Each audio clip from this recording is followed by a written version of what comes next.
Welcome to Russian History Retold, Episode 307, A Life Under Russian Serfdom. Last time, we finished up the series on the life of Princess Ekaterina Dashkova. Today, we will look at what life was like as a serf in Russia. In particular, we will use the memoirs of Savva Dmitrievich Purlevsky, who wrote about his time as a serf between 1800 and 1868. Before we get into the memoir, we need to talk a bit about serfdom in general in Russia. It was different in many ways from the institutions of slavery in much of the world. Serfdom evolved over centuries, beginning in the 12th century during the Kievan era. At first, it was the local peasants working for the landlords. They would sign contracts where they would be loaned money, seeds, or agricultural tools to work the land. In return, they would pay certain agreed-upon dues. This would last for centuries until the reign of Ivan III, or, as he is known to most historians, Ivan the Great. He was the first ruler of Russia to claim the title of Tsar. Ivan also shed the yoke of the Tatars over the land in 1480. But he is also the one who would begin the enslavement of the peasants to the land and to the new boyar class he was creating to help him build his new army. Ivan would grant estates to the new nobles called pomestsi. The grant was given in return for military service, something the old boyars were reluctant to give. Then, in 1497, Ivan created a new law code known as the Sudebnik. While it was a broad set of laws, the ones that are important in today's discussion related to the rights of the peasants to leave the estates of their landlords. They could only leave for 2 weeks in the fall, after the harvests. In addition, there was a high exit fee, something few could afford to pay. The period that allowed the peasants' movement was 1 week before and 1 week following St. George's Day, or November 26th. This gave more power to the pomestsi, as they could serve in the army knowing that there were peasants back on their estates who could farm the land, bringing them great wealth. The other nobles who had hereditary estates known as votchina had no obligations to the Tsar, meaning he had no intention of giving them any benefits from the new Sudebnik laws. So instead of directly attacking the old boyars, Ivan just chipped away at their powers slowly but surely. Unfortunately for the peasants, they were now tied to the land as serfs. Things would get harder and harder for the serfs throughout the following centuries. As Michael Kort puts it in his book, A Brief History of Russia, quote, "Thus, Ivan accomplished two things. One by intention, building an autocratic state, and one unintentionally, laying the foundation for serfdom. Together, these institutions would have a defining and deleterious influence on Russia's development for centuries to come." The suspension of the freedom of movement around St. George's Day ended in 1580 under the reign of Boris Godunov. It was supposed to be a temporary suspension, but it would last until the emancipation of the serfs under Tsar Alexander II in 1861. Under Godunov, the Ukase of 1597 would end the temporary nature of the mandate, making it the law of the land and encasing the vast majority of peasants into serfdom. The 1597 Ukase also extended the time that a serf who absconded the land could be searched for to 5 years. Just 10 years later, in 1607, that was extended to 15 years and then abolished altogether a few decades later. In his book, Russia and the Russians, A History, Jeffrey Hoskins writes, quote, "In this way, the combined pressure of debt, the fiscal needs of the state, and the economic needs of the landowners gradually reduced the peasants from a relatively free state to one of serfdom, which did not differ greatly from slavery." As we get closer to discussing the serf's life, partially as told by Savva Purlevsky, we need to talk about some numbers. It was estimated that between 80 to 85% of the Russian population in the early 19th century were peasants. Of that group, in the census of 1795 to 96, 57% of the male population were serfs. In the census of 1857, serfs were estimated to be still pretty high, 49% of the peasantry, and 34% of the total Russian population. That represented about 10.7 million people. Many peasants lived on state and church lands and were afforded far greater freedoms than those who were owned by individuals. These numbers were about adult males only. Now, according to the data from 1861, when Alexander freed the serfs, the total number was about 23 million. The average landowner held a few hundred serfs, with some possessing hundreds of thousands. Around the time of Purlevsky, for example, Sergei Stroganov would own about 94,000 serfs, and he was nowhere near the biggest serf owner in Russia. What is interesting is that Peter III, Catherine's husband, laid the groundwork for the emancipation of the serfs. His mandate to remove mandatory military service for nobles coincided with the abolition of compulsory noble state service. This removed the need to keep serfs, as the nobility could now tend to their farms. While they still needed the manual labor that the serfs performed, they could run the farms much more efficiently. It was a problem having the serfs manage the land, as they didn't have any real incentive to do it profitably. It was under Catherine, though, that the punishments for torturing or mistreating serfs were enacted.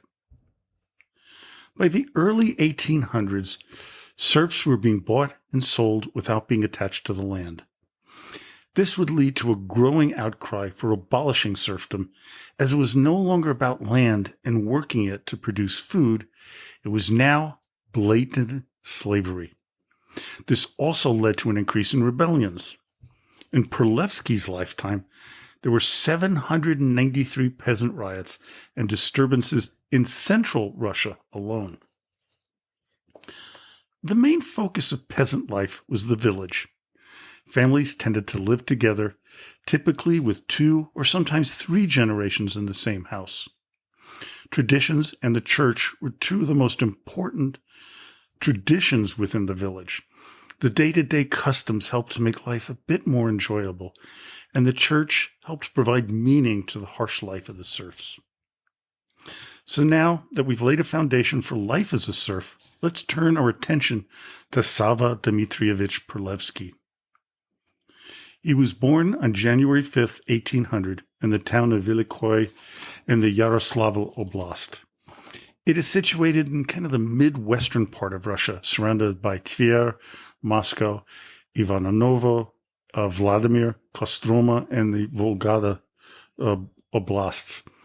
The town was approximately 23 miles from the central city of Yaroslavl. We'll be back after a quick break. Hello, nerds. Come listen to the History Nerds United podcast, and let's make history fun again. We interview today's best authors, whether they are established Pulitzer Prize winners or someone debuting their first book. Let us show you that history is not a boring class you took in high school, but a place where the best stories come from. And we don't just cover history. We also love to chat about true crime, biographies, memoirs, and so much more. So head on over to History Nerds United and let us introduce you to your new favorite book and learn the story behind the story. History Nerds United.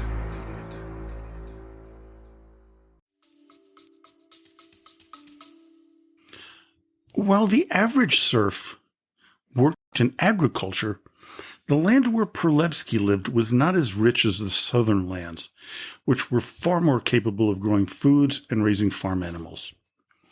Because of this, the people of Velikoy were tradespeople specializing in making linen for sale at the markets. They were so good at it that in 1851 they won an award at London's famous International Exhibition at the Crystal Palace. Because of the region's non-agricultural nature, the serfs of Velikoi paid rent to their owners. When Purlevsky lived there, the owners were the Yakovlevs, who bought the town. Yes, they bought the entire town for 250,000 rubles. Now, Catherine I, Peter the Great's wife, originally gave the town as a gift to Prince Nikita Ivanovich Repnin, a military leader who was at the Battle of Poltava and served under Peter. In 1835, there were 559 houses in Velikoi and 1,494 male souls that were counted in the census. Around 400 looms were used to create the linens, and they produced 117,000 yards of cloth annually, bringing in about 50,000 silver rubles. Also, many of the serfs were allowed to move around the country due to the peasants not being tied to agricultural labor. Now, these movements were seasonal, with most travel occurring from spring through the early fall. In 1856, according to the introduction of his book, quote, for example, 51,977, or 19%, of Yaroslavl's 274,700 male serf peasants received travel documents for temporary migration, which often extended far beyond the given year. One of the most essential serfs on most Russian estates was the steward. In Savva's case, that person was Ivan Savvich Skvoznik.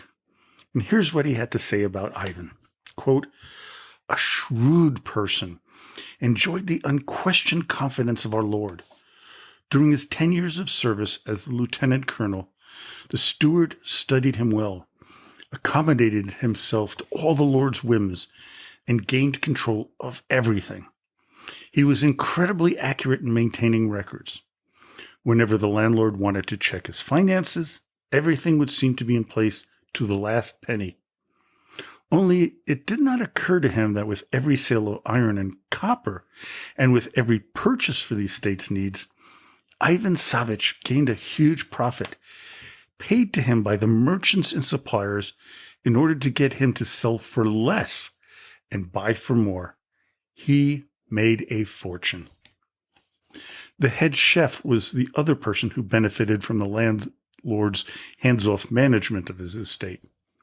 He also skimmed off money from the suppliers and would make the kitchen staff do all the work while he hung out with friends and merchants he had dealt with for most of the day. Because of this, many of the so-called lesser serfs barely received enough food to survive. When the landlord married Nastasia Borisovna, things began to change. Skvoznik was told to look for other work, but the chef was outright fired.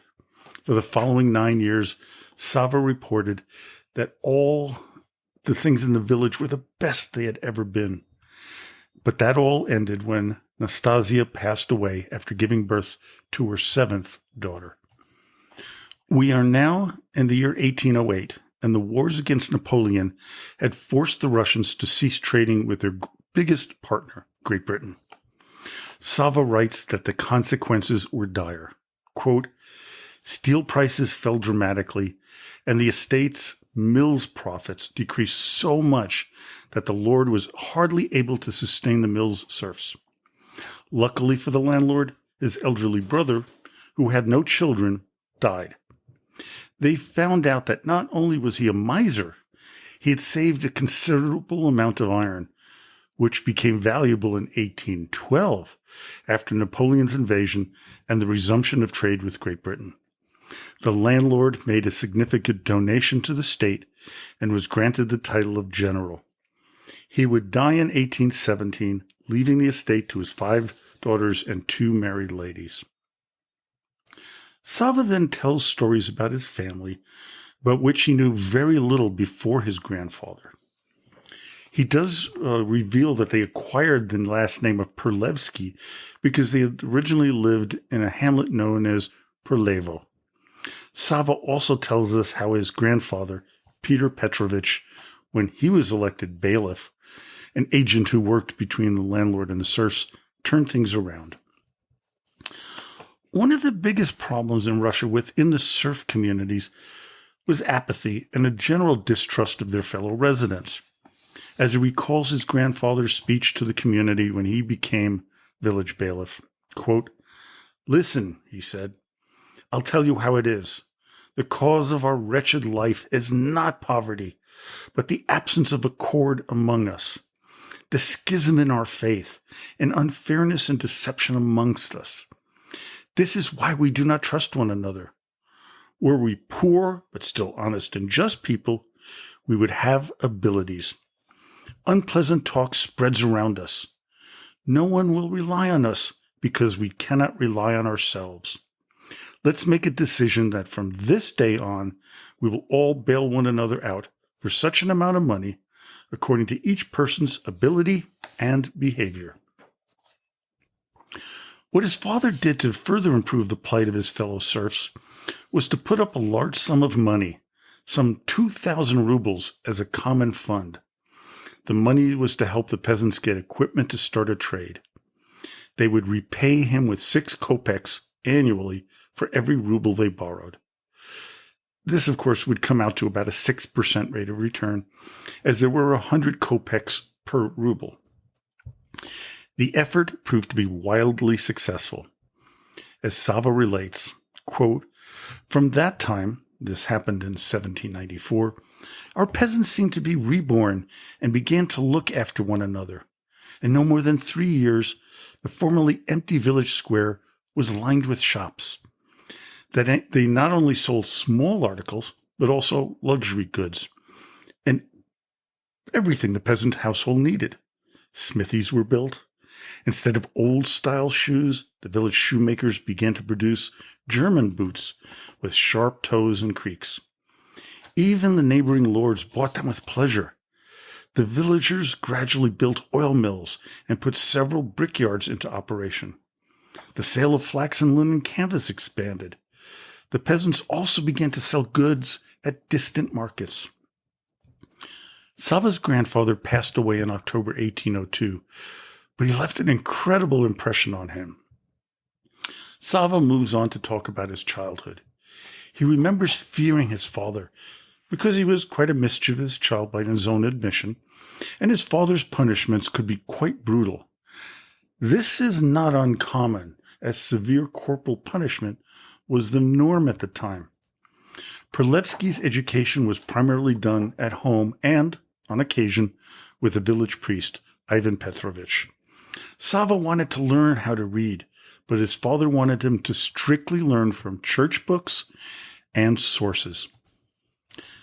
There was another problem facing the Purlevsky family, and that was their father's on and off drinking problem. And this is very common to this day in Russia and was in the Soviet Union. As Savva would relate, his father could go on a couple of years without touching alcohol, but at a moment's notice, he would begin binge drinking, getting drunk and violent. Still, it wasn't as bad of a life as most serfs endured. His home was one of the few that was built of stone and was 1.5 stories tall. There was also always ample food as the family worked hard and made a decent living. Savva admitted, quote, "Our village was an exception. Trade and crafts brought us money and made us richer than other villages." While things were going reasonably well for the Purlevsky family, they would take a decided turn for the worse in 1811 when Savva's father passed away due to his alcoholism. He was 42 years old, and his young boy was only 11. On top of that, we all know what happened in 1812. Napoleon and the Grande Armée of France invaded Russia. Luckily for Savva, he was able to buy some goods to sell as the French army didn't reach his town. He and his so-called advisor, Mikhailo, went toward Moscow to see what they could make and trade. They heard of the devastation and figured people were in need of supplies. They made out quite well, so well that they decided to make a quick trip to Moscow to see what happened. As Savva puts the visit, quote, "Nevertheless, I know scarcely any details of what happened then, because our region is about 200 versts from Moscow. My curiosity about many significant events remained unsatisfied. I remember only that the bodies of the enemies, who were regarded as the servants of hell, were not buried, but burned instead." In 1817, the landlord decided that everyone in the village would pay their rent 2 years in advance. Those who were unable to pay up would have their sons sent into military service. No one wanted to serve in the military. In 1818, Savva was of age to get married, and there was a young girl whose father was relatively well off, who decided that the young man was the right choice for his daughter. Without asking, Peter Ivanovich made the decision, which was the day's custom, to bless the union and bring his and Savva's family together. The dowry paid by Peter, 1,000 rubles, was enough to help the young man start a new business. The realization of a better life was tempered by the demand by the children of the previous landlord that the villagers pay 200,000 rubles in rent in total. This was the normal amount for 10 years, which was totally unavailable to the peasants. Then, as was increasingly the case in Russia at the time, the serfs' male souls were mortgaged. For each of the 1,300 serfs, the new landlords received 250 rubles, totaling about 325,000. In return, the rent increased to 30,000 rubles annually. Those unable to pay their share would be, quote, subjected to the following: young people to immediate conscription, those unfit for military service to work in the Siberian metallurgical mills. This was a shock to all, especially Savva. As he puts it, quote, "At that very moment, for the first time in my life, I tasted the sorrow of my status as a serf. At that very moment, for the first time, a grievous question arose in my naive mind. What are we? My heart was breaking into pieces and urging me to speak out. But looking around at the sorrowful faces and hearing only solitary whispers, I managed to hold back and keep them inside me." This was happening all over Russia and was one of the impetuses for ending the institution of serfdom. Many of the serfs who were mortgaged were unable to pay the rents that were demanded of them, fighting back or simply abandoning their villages. This caused many landlords to default, losing their lands and the serfs they had owned for generations. Savva would share numerous other tales of woe amongst the serfs in his region. Unfortunately, his tale, in his own words, stops around 1832, when he was summoned by the landlord to explain some discrepancies in his books, as he had been elevated at that time to estate management. The landlord told him to head back to the village to, quote, wait for further instruction. This scared Savva, and he disappeared, going to Moldova, then to Odessa, where he was allowed to stay in a region where other escaped serfs were safe from being returned to their original masters. In 1856, having successfully become a wealthy merchant, he bought the freedom for his wife and only son for 2,500 silver rubles. Savva Dmitrievich Purlevsky would die a free man in 1868. Well, I hope you enjoyed today's episode. Join me next time when we cover one of the most pivotal military engagements in Russian and world history, the Battle of Borodino. So, until next time, до свидания и спасибо за внимание.